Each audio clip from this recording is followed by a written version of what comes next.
Good morning students. Start करेंगे आज का टॉपिक।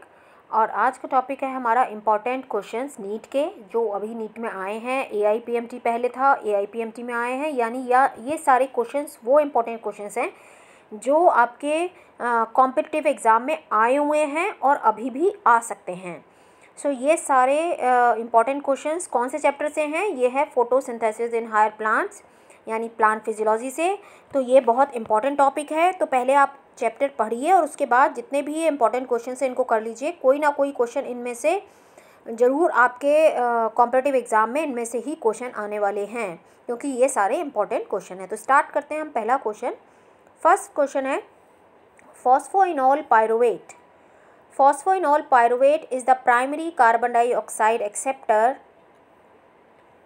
फर्स्ट जो है phosphoenol pyruvate is the primary carbon dioxide acceptor in, ये नीट 2017 में ये पूछा गया क्वेश्चन कि जो पेप है वो फर्स्ट प्राइमरी जो कार्बन डाइऑक्सेप्टर है वो किस में है। तो ये आपको ध्यान रखना है, ये C4 प्लांट्स के अंदर जो है वो प्राइमरी कार्बन डाइऑक्साइड एक्सेप्टर है। तो इसका सेकेंड ऑप्शन यानी C4 प्लांट ये करेक्ट आंसर है। Second, with reference to factors affecting the rate of photosynthesis, which of the following statement is not correct? ये भी नीट 2017 का क्वेश्चन है। और स्टूडेंट ये सारी लाइंस जो हैं वो NCERT की लाइंस को इन्होंने ऑप्शन बना के दिया है। तो इसमें से आपको सेलेक्ट करना है कि कौन सा ऑप्शन करेक्ट नहीं है।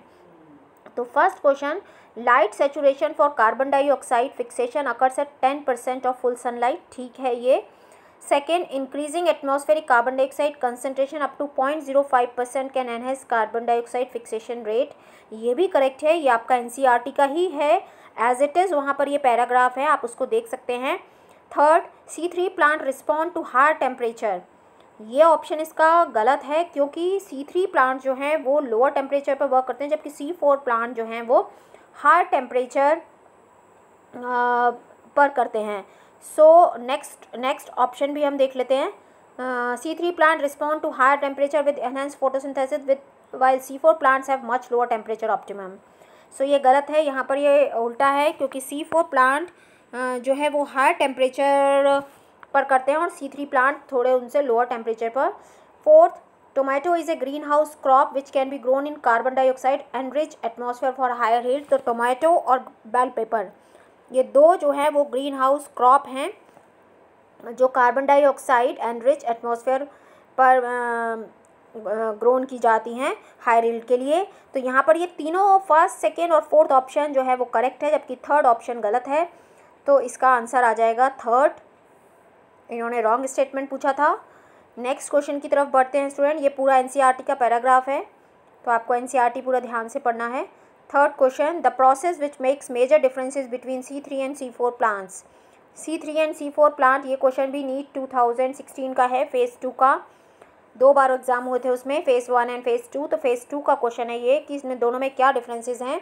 तो दोनों में जो मेन डिफरेंसेस है स्टूडेंट, अगर आपने पढ़ा है C3 पाथवे और C4 पाथवे, तो आपको पता चला होगा कि C3 पाथवे में जो C3 प्लांट्स हैं उनके अंदर एक प्रोसेस होती है फोटो रेस्पिरेशन, जो कि एक वेस्टफुल प्रोसेस है, जिसमें कार्बन डाइऑक्साइड बाहर निकल जाती है और इसको जो है वो ऑक्सीजन के साथ जो है वो रिएक्ट करता है वहाँ पर, राइबोलोज 1,5 बिसफॉस्फेट। तो यहाँ पर जो फोटो रेस्पिरेशन है इसका फ़र्क है, क्योंकि C4 प्लांट्स में फोटो रेस्पिरेशन नहीं होता। सो इसका ऑप्शन फोर्थ करेक्ट ऑप्शन है। नेक्स्ट क्वेश्चन की तरफ आगे बढ़ते हैं, सारे इंपॉर्टेंट क्वेश्चन है student. A plant in your garden avoid photorespiratory losses has improved water use efficiency, show high rate of photosynthesis at high temperature। देखो यहीं पर आपको पता चल जाना चाहिए। High temperature has improve nitrogen nutrient which of the following physiological avoid photo respiratory. पहले यहीं पर ही आपको हिंट मिल गया कि उसमें फोटो रेस्पिरेटरी प्रोसेस नहीं होती, मीन्स C4 प्लांट्स की बात कर रहे हैं। दूसरा हिंट यहाँ मिल गया, हाई टेम्परेचर पे फोटोसिंथेसिस हो रही है। तो दो हिंट आपको यहाँ पे मिल गई। ये नीट 2016 का क्वेश्चन है। सो दोनों हिंट आपको मिल रहे हैं और इसका ऑप्शन क्या हो गया फिर? C4 प्लांट, यानी थर्ड ऑप्शन इसका करेक्ट ऑप्शन है, C4 plants. Next question, Emerson enhance effect and red dot have been instrumental in the discovery of. इन्होंने जो अपना ये इफेक्ट दिए थे और रेड ड्रॉप जो दिया था, ये 2 फोटो सिस्टम के ऑपरेटिंग पे था, कि 2 फोटो सिस्टम जो है वो इनमें ऑपरेट करते हैं, photo system 1 and photo system 2। अलग अलग रेंज की लाइट पर अलग अलग फोटो सिस्टम ऑपरेट करते हैं। सो ये इन्होंने दिया था, इनकी डिस्कवरी जो है वो किसकी हुई थी, 2 फोटो सिस्टम्स की, तो ये आपको ध्यान रखना है। सो इसका ऑप्शन थर्ड करेक्ट ऑप्शन है, 2 फोटो सिस्टम ऑपरेटिंग साइमल्टेनियसली। तो इसका ऑप्शन ये ध्यान रखना है आपको, Emerson enhancement effect and red drop, इन्होंने 2 फोटो सिस्टम्स की जो है वो ऑपरेटिंग बताया था कि 2 साइमल्टेनियसली फोटो सिस्टम ऑपरेट करते हैं। और हमको पता है कि photo system 1 and photo system 2 यानी नॉन अप्रेस्ड जो रीजन होता है वहाँ फोटो सिस्टम 1 ऑपरेट करता है और अप्रेस्ड रीजन में फोटो सिस्टम 2 ऑपरेट करता है। In a chloroplast, next question, in a chloroplast the highest number of protons are found in, highest number of protons जो हैं वो कहाँ पर होते हैं। सो आपको ये पता होना चाहिए, क्योंकि अगर आपने ये पढ़ा है फोटो सिस्टम वाला पार्ट तो आपको पता है कि हाईएस्ट नंबर ऑफ प्रोटॉन्स जो हैं वो कहाँ पे प्रेजेंट होते हैं। आपको पता है कि स्ट्रोमा के अंदर क्या प्रेजेंट होता है, थाइलेकॉइड, और थाइलेकॉइड जो है उसकी जो ल्यूमेन है वहाँ पर प्रोटॉन ग्रेडियंट बन जाता है, यानी हाई कंसनट्रेशन में प्रोटॉन इकट्ठा हो जाते हैं, और वो प्रोटॉन जो है वो F0 F1 पार्टिकल या जहाँ पर ATP की सिंथेसिस होनी होती है उसी के थ्रू जो है वो पास ऑन होते हैं। तो सबसे ज़्यादा प्रोटॉन कहाँ होते हैं, ल्यूमेन ऑफ थाइलेकॉइड। तो इसका 3 जो ऑप्शन है वो करेक्ट है, क्योंकि जो ग्रेडियंट बनता है उसके थ्रू वो मूव करेंगे बाहर स्ट्रोमा की side. The oxygen evolve during photosynthesis comes from water molecule, which one of the following pair of elements involve in this reaction, कौन सा एलिमेंट इन्वॉल्व होता है इसमें, इसमें मैंगनीज एंड क्लोरीन जो है वो इन्वॉल्व होता है, यानी इसका सेकेंड ऑप्शन करेक्ट ऑप्शन है, मैंगनीज एंड क्लोरीन, क्योंकि फोटोलाइसिस ऑफ वाटर जो होती है फोटोलाइसिस ऑफ वाटर होती है फोटो सिस्टम सेकेंड के अंदर, जहाँ पर वाटर का ब्रेक डाउन होता है लाइट की प्रेजेंस में, और उस टाइम पर मैंगनीज एंड क्लोरीन जो है वो वर्क करते हैं। Next question, an oxygenic photosynthesis is a characteristic of, यानी जिसमें ऑक्सीजन इवॉल्व नहीं होती, तो ये रोडोस्पाइरलम जो है ये इसके अंदर ऑक्सीजन इवॉल्व नहीं होती है, बाकी तो ये ग्रीन एल्गा हैं। तो रोडोस्पाइरलम यानी ए ऑप्शन इसका करेक्ट ऑप्शन है। Next question, a process that makes important difference between C3 and C4 plant, देखिए रिपीट हुआ है ये क्वेश्चन, पहले भी आ चुका है और अभी हमने पहले भी पढ़ा है, जहाँ नीट में ये क्वेश्चन आया, अभी ये AIPMT प्रीलिम्स का 2012 का क्वेश्चन है, फोटो रेस्पिरेशन, दोनों में मेन क्या डिफरेंस है, फोटो रेस्पिरेशन का, ये आप पढ़ चुके हो। सो आपको ध्यान रखना है, यहाँ पर ये क्वेश्चन रिपीट हुआ है, इसलिए मैं कह रही हूँ सारे इंपॉर्टेंट क्वेश्चन है, क्योंकि बार बार कुछ ना कुछ इनमें से रिपीट होते हैं।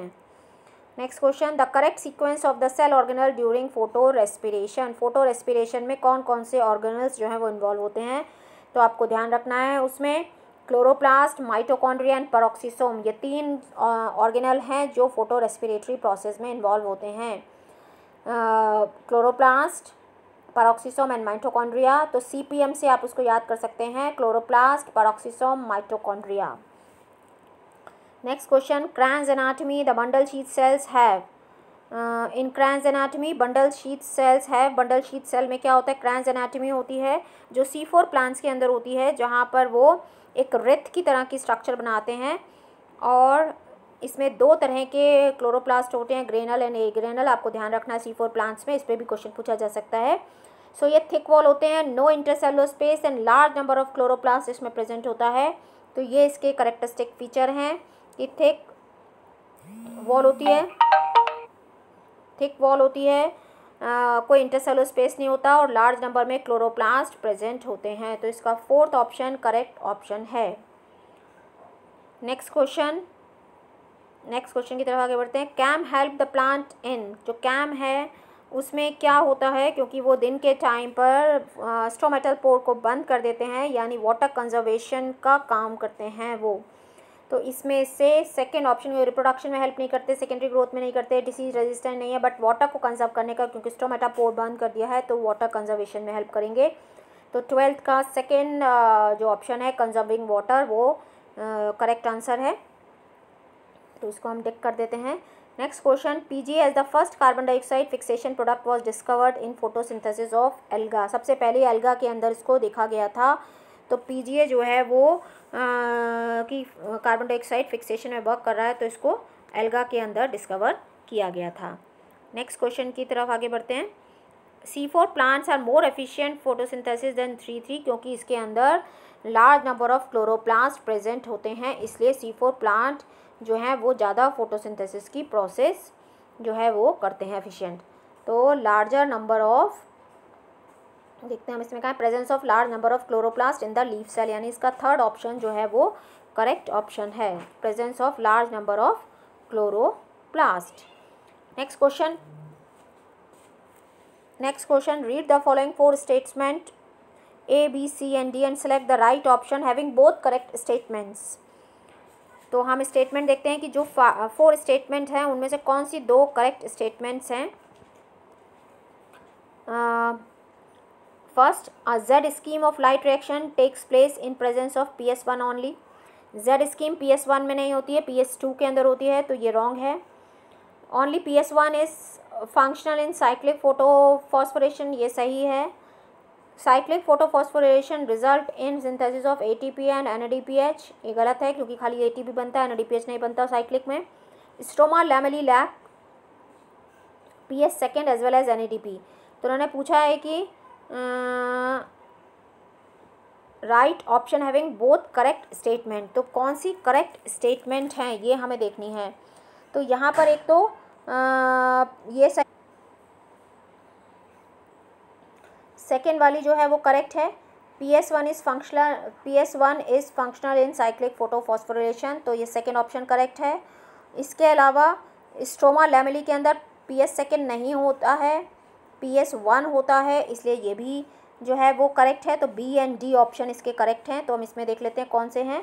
तो इसका फर्स्ट B एंड D जो है वो करेक्ट ऑप्शन है, B एंड D। तो इसका first option B and D जो है वो करेक्ट है। Next, Kranz anatomy is one of the characteristics of the leaves of. जो क्रैन्स एनाटमी है वो किसका कौन से प्लांट्स की आपको लीफ में देखने को मिलेगा। तो आपको जो C4 प्लांट्स हैं उनके नाम आपको ध्यान रखने हैं, मेज, शुगर केन, एमेरेंथस। तो यहाँ पर देखो किसका दिया है, शुगर केन दिया हुआ है, तो इसका थर्ड ऑप्शन यानी शुगर केन जो है वो करेक्ट ऑप्शन है। Next question, study the pathway given below. जो पाथवे है वो ये दिखाया गया है यहाँ पर। In which of the following option correct word for all the 3 blanks A, B, C and indicate. यहाँ पर A पूछा गया है यहाँ पर कि यहाँ पर क्या हो रहा है, देखो यहाँ पे कार्बन डाइऑक्साइड का फिक्सेशन होगा। B यहाँ पे डिकार्बोक्सिलेशन होगा क्योंकि कार्बन डाइऑक्साइड को ज़्यादा देना है रुबिस्को के आगे, ताकि वो जो है क्या कर सके, जो है वो कार्बन डाइऑक्साइड को जो प्रोसेस कर सके, इसलिए यहाँ पर क्या हो रहा है, डिकार्बोक्सिलेशन। और C के अंदर क्या हो रहा है, वापस से पेप का रीजनरेशन हो रहा है। तो पहला क्या हो रहा है यहाँ पर, फिक्सेशन, दूसरा हो रहा है यहाँ पर डिकार्बोक्सिलेशन, और तीसरा हो रहा है रीजनरेशन। तो जहाँ पर भी ये दिया है वो इसका करेक्ट ऑप्शन है। तो इसका मीन्स जो थर्ड है, फिक्सेशन, डिकार्बोक्सिलेशन, रीजनरेशन, ये इसका करेक्ट ऑप्शन है, थर्ड वाला। ठीक है। सो नेक्स्ट क्वेश्चन की तरफ आगे बढ़ते हैं। Oxygenic photosynthesis occurs in. जो ऑक्सीजेनिक फोटोसिंथेसिस है वो किस में होती है, यानी जिसमें ऑक्सीजन इवॉल्व होती है।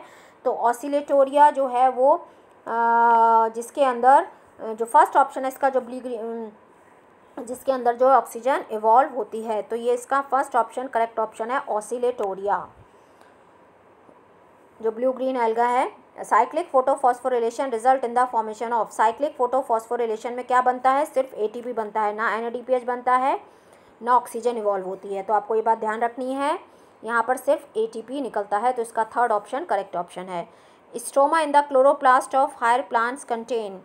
जो स्ट्रोमा है हायर प्लांट्स का, उसके अंदर, स्ट्रोमा के अंदर क्या होती है स्टूडेंट, डार्क रिएक्शन होती है, और ग्रेना के अंदर लाइट रिएक्शन होती है।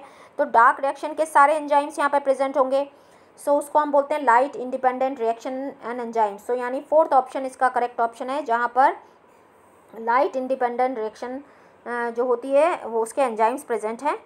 Next question, the C4 plants are photosynthetically more efficient than C3 plant. Because ये देखो दोबारा रिपीट हुआ है ये क्वेश्चन, क्योंकि उसमें क्या है, मोर नंबर ऑफ क्लोरोप्लास्ट प्रेजेंट हैं। तो इसका फर्स्ट ऑप्शन करेक्ट ऑप्शन है, क्योंकि C4 प्लांट्स में ज़्यादा नंबर में क्लोरोप्लास्ट होते हैं, इसलिए ज़्यादा फोटोसिंथेसिस होती है और ज़्यादा प्रोडक्टिविटी मिलती है। तो इसका फर्स्ट ऑप्शन करेक्ट ऑप्शन है, more chloroplast. Next question, in leaves of C4 plant malic acid synthesis during carbon dioxide fixation occurs in. ये AIPMT प्रीलिम्स का क्वेश्चन है स्टूडेंट। और C4 प्लांट में जो मैलिक एसिड है वो कहाँ बनता है, तो मैलिक एसिड जो C4 प्लांट्स हैं उसके अंदर बनता है। अगर आपको याद है तो ये मीज़ोफिल सेल्स जो होती हैं वहाँ पर मैलिक एसिड की फॉर्मेशन होती है। तो यहाँ पर इसका थर्ड में हमको मीज़ोफिल दिख रहा है, तो इसका थर्ड ऑप्शन करेक्ट ऑप्शन है। Next question, electron from excited chlorophyll molecule of photosystem second are accepted first by. सबसे पहले कौन एक्सेप्ट करता है इलेक्ट्रॉन फोटो सिस्टम सेकेंड में? तो आपको ध्यान रखना है कि फोटो सिस्टम सेकेंड में जो क्विनॉन है वो fill molecule of photo system second are accepted first by. जो इलेक्ट्रॉन्स हैं फोटो सिस्टम सेकेंड के में कौन फर्स्ट एक्सेप्ट करता है? तो हम बात कर रहे थे यहाँ पर क्विनॉन जो है वो एक्सेप्ट करता है सबसे पहले, ठीक है। Next, the first acceptor of electron from N excited molecule of photo system second is वही सेम क्वेश्चन रिपीट हो गया। ये यहाँ पर आपको ध्यान रखना है क्विनॉन, तो यहाँ पर वही सेम है, यहाँ पर भी पूछा गया और इधर भी पूछा गया है। 2008 में भी पूछा है और 2007 दोनों में ये पूछा गया है। तो क्विनॉन आपको ध्यान रखना है कि फोटो सिस्टम सेकेंड में क्विनॉन और फोटो सिस्टम 1 में आयरन सल्फर प्रोटीन है। तो ये दो नाम आपको ध्यान रखने हैं, सेकेंड में क्विनॉन और 1 में फोटो सिस्टम 1 में iron sulphur protein.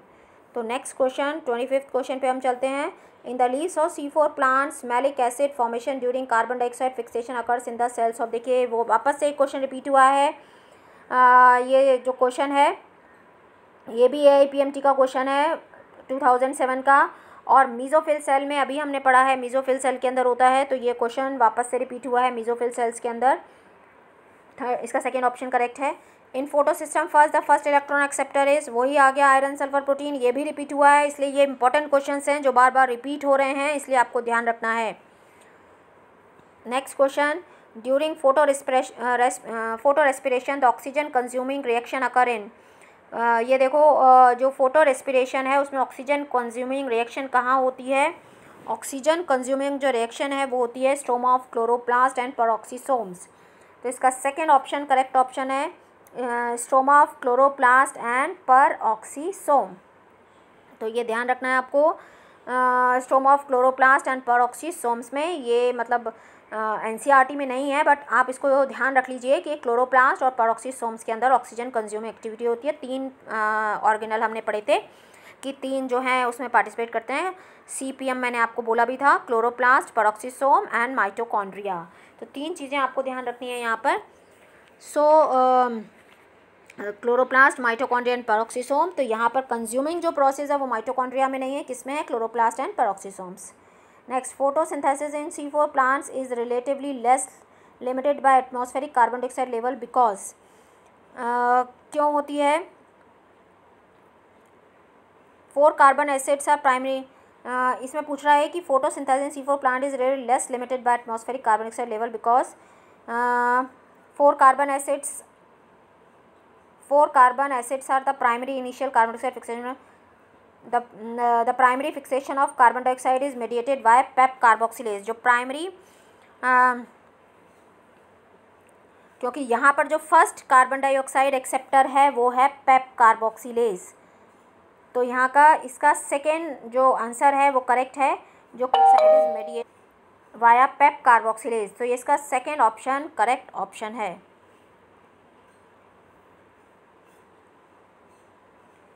Next question, as compared to a C3 plant, how many additional molecule of ATP are needed for net production of 1 molecule of hexose sugar by C4 plants? C3 plants के as compared to C3 plant, how many additional molecule are needed for net production of 1 molecule of hexose sugar by C4? कितने additional जो है वो ATP चाहिए C4 plants के लिए?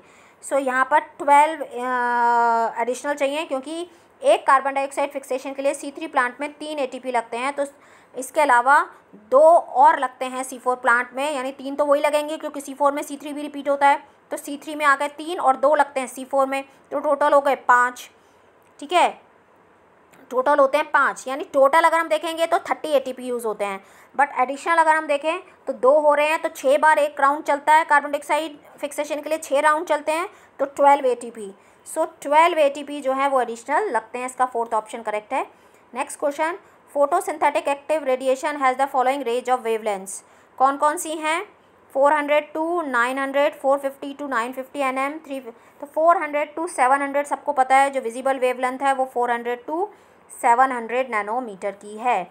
सो इसका first option correct option है स्टूडेंट। तो ये सारे इंपॉर्टेंट क्वेश्चंस हैं, आपको इनको ध्यान से करना है। कई क्वेश्चन इसमें रिपीटेड हैं, उनको बहुत ही ध्यान से पढ़िए, वो क्वेश्चन आपके एग्ज़ाम में आ सकते हैं।